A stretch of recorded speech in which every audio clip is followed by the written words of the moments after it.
My name is Sara Kohanik. I'm a sports and fitness instructor at Four Wing Cold Lake. I've been doing my position for over a year now. We're going to do a presentation on long distance running and endurance. So during this presentation, I'm going to go over the benefits of endurance running and a little more in detail, the disadvantages and how to prevent them from happening, how to get started if you've never really ran before or have recently taken a hiatus, the importance of warm up and cool down and how to make training easier, as well as finding a routine that is right for your fitness level. So moving on to the first slide that we have here, the benefits of endurance training, so running specific. So these benefits, the benefits of increasing your physical activity are plentiful. They range from improvement in cardiovascular health, musculoskeletal, and neurological. There's really no reason to not be training. So going over the cardiovascular benefits, heart disease and stroke are one of the leading causes of death in Canada, with up to 80% of premature heart disease and stroke being preventable through healthy behaviors such as increased cardio, healthy eating, and better lifestyle choices all around. So looking at the musculoskeletal, as we all know, our bodies won't stay young forever, but exercise can help with this by reducing abdominal fat, increasing bone density as it decreases with age as we get older. Our muscles act to protect our skeleton, and without them, we'd pretty much just be a skin bag full of bones. So looking at neurological, the cognitive benefits of endurance training will benefit you in your everyday life, such as improved cognitive function, better sleep quality, improvement in mood, which is very beneficial if you've ever experienced any type of anxiety or depression, especially with the current health pandemic we're all kind of going through together right now. So why a training plan that aligns with your current physical adaptations is so important. Let's define physical adaptations. These are your body's physical characteristics that enable you to respond to the current exercises you are doing. When you work outside of your physical adaptations, you put your body under stress, forcing your body to adapt or to adjust to these changes. When your body is put under too much physical stress from overtraining, it makes it harder for it to adapt, which can lead to injuries from overtraining, muscle compensation, decrease in performance results, and can negatively impact your recovery and even hinder it. When you're new to running, it's so easy to want to just go hard and train as often as you can. This is where overtraining and potential injuries can really happen, and we truly want to avoid these. So following a training plan that is reflective of your current fitness level will help you to progress at a rate that won't have you dying and exhausted on the couch every day, which can lead you to having to stop a program or even fall behind or even get injured. So trust the plan that you're doing, even if it feels too easy at times. If running was something you used to do a lot of and have taken a step back recently and are returning to the sport, allow your body to start from the beginning again. Have patience and trust the process. All right, so looking at getting started. So someone who is just starting out versus someone who has been running 5 kilometers consistently every week are going to have very different starting points, and that's totally okay. So let's see here. A good plan is to have a continual progression every 1 to 2 weeks. That progression is going to be small, such as an increase or time or distance, usually not both at the same time, especially if you're just starting out, to allow the body to adapt to these changes without overtraining and leading to potential injuries. These progressions will be no more than a 10% increase in training volume. Having a continual progression in your program by increasing these variables will help to avoid plateaus by forcing your body into adaptation. If you were to continue to do the same training over and over again, your body will adapt to it, hit a plateau, and won't continue to progress. Tissue repair and growth occurs during rest and recovery phases of training programs, so without the rest your body needs, it won't be able to repair any tissue damage, and this can lead to fatigue and potential injuries.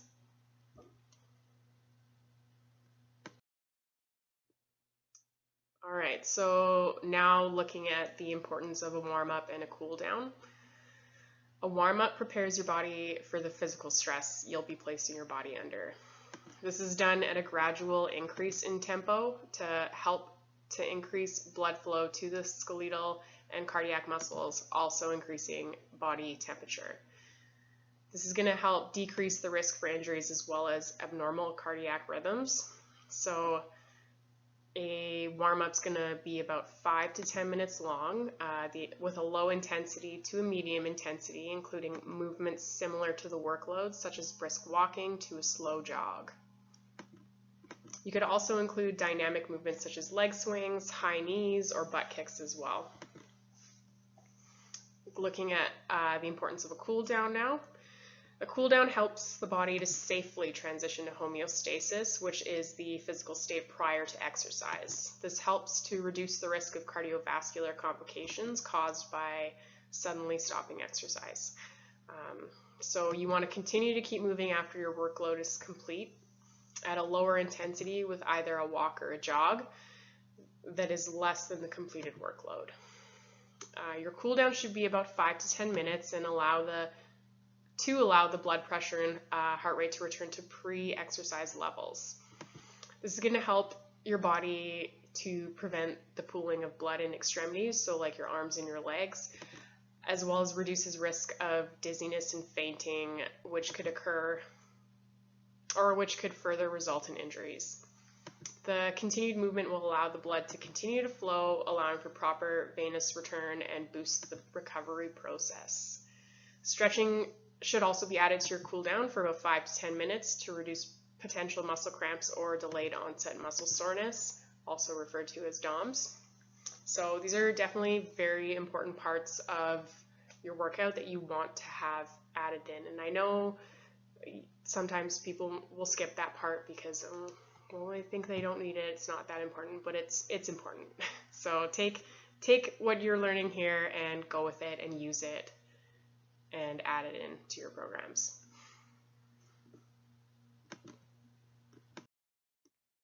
All right, so going into a beginner training program. So this is for someone wanting to learn to run 5K. They can expect to start a training program of a minimum of 8 weeks up to 24 weeks. Health Promotions offers injury prevention brochures on this type of topic as well. There's also other information you can find through your PSP staff and Health Promotions, that kind of thing. So prior to starting this type of program, you should be able to complete 3 to 5 days a week of moderate intensity walking for up to a total of 60 minutes. So starting with the first level of a running program, you will be introduced to running intervals at a consistent pace and an intensity from light to moderate. Each level can be completed over 1 to 2 weeks depending on how your body is responding to the increase in exercise. If you find that after completing 1 week of the workload of that level, that if it feels too easy, move on to the next level up. If you find it still difficult, add another week to that level to stay at that level for 2 weeks. So you're really going to want to trust your body and see how it's responding to the exercise and go from there. Okay. So let's take a look at the layout of an example beginner program. Each level here is going to include a mandatory warm-up and a cool-down to prepare for the workload and to help with recovery.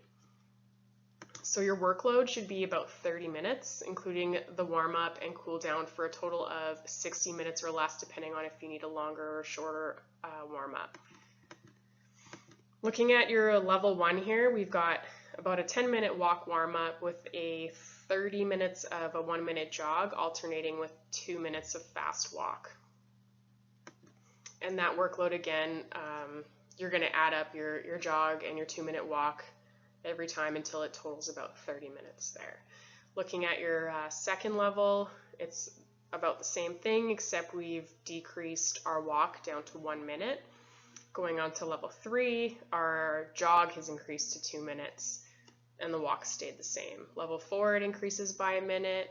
Level 5, it's going up by 2 minutes this time. And level 6 is where it changes a little bit more. And this is where we get up into 10 minutes, or sorry, a 10-minute jog alternating with a 1-minute walk, and you're going to repeat that for 3 rounds. Going into level 7, it's going to be about a 15-minute jog alternating with 1-minute walk for 2 rounds. Level 8 is going to be a 20-minute jog alternating 1-minute walk and 10-minute jog for 1 round. Alright. So if you are injury-free at the end of 8 weeks of 30-minute easy jogging for 3 times a week, your volume can be increased and then followed by intensity, allowing you to increase your goal from 5 kilometers and work towards a new goal, whether that's 6, 8, or 10 kilometers. It's important to train injury-free to avoid any synergistic dominance or muscle imbalances that could lead to postural dysfunctions or further injuries.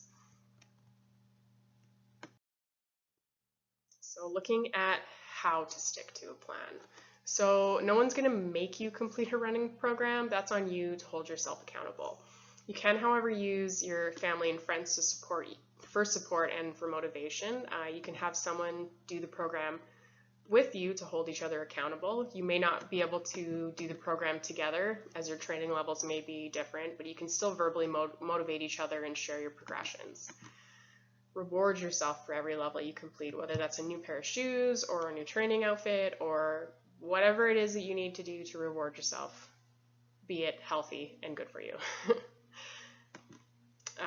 Try out a new location when you're training. So every time you go for a run, to change up the scenery, just be mindful of the terrain, avoiding uneven surfaces, as this creates instability in the joints, and hills, as this will add resistance and make your runs a little bit more difficult.